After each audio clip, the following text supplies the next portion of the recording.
ओम सर्वमंगल मांगल्ये शिवे सर्वार्थ साधिके शरण्याय त्र्यंबके गौरी नारायणे नमोस्तुते। श्री दुर्गा सप्तशती अथ देव्या पर दक्षयमापन स्तोत्रम।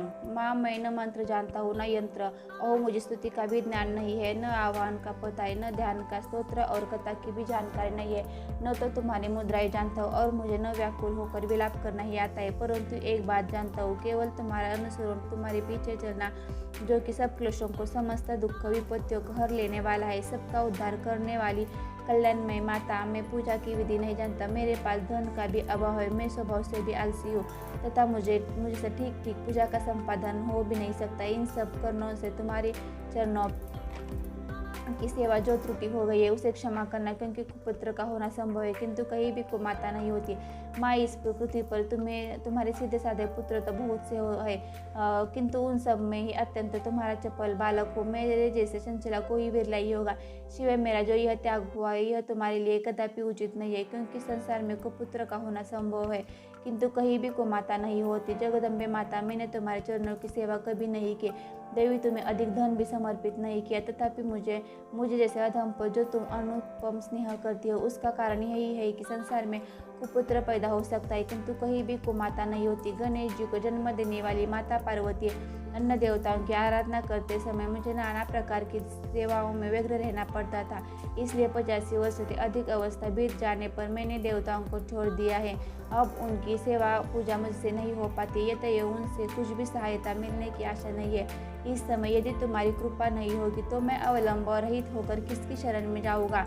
माता अपर्णा, तुम्हारे मंत्र का एक अक्षर भी कान में पड़ जाए तो उसका यह फल होता है कि मूर्ख चांडाल भी मधुपाक के समान मधुर वाणी का उच्चारण करने वाला उत्तम वक्ता हो जाता है।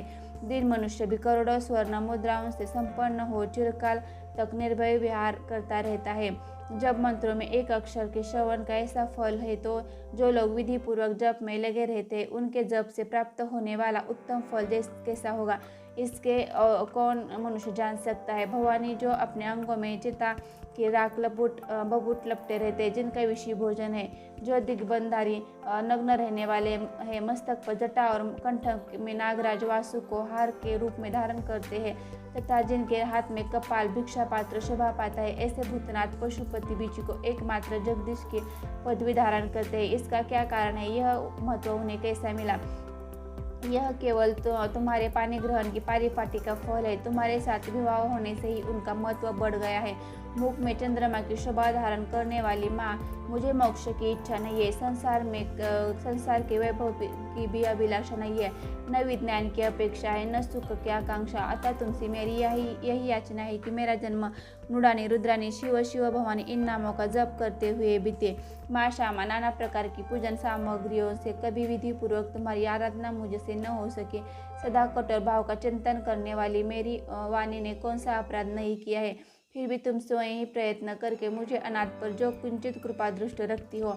माँ, यह तुम्हारी योग्य है। तुम्हारे जैसी दयामयी माता ही मेरे जैसे कुपुत्र को भी आश्रय दे सकती है। माता दुर्गे, करुणा सिंधु, महेश्वरी, मैं विपत्तियों में फंसकर आज जो तुम्हारा स्मरण करता है पहले कभी नहीं करता रहा, इससे मेरी शठता न मान लेना, क्योंकि भूख प्यास से पीड़ित बालक माता का ही स्मरण करते हैं। जगदम्बे, मुझ पर जो तुम्हारे पूर्ण कृपा बनी हुई है, इसमें आश्चर्य की कौन सी बात है। पुत्र अपराध पर अपराध क्यों न करता जाता हो, फिर भी माता उसकी उपेक्षा नहीं करती। महादेवी, मेरे समान कोई पातकी नहीं है और तो मेरे समान दूसरी कोई पापहार नहीं है। ऐसा जानकर जो उचित जान पड़े वह करो।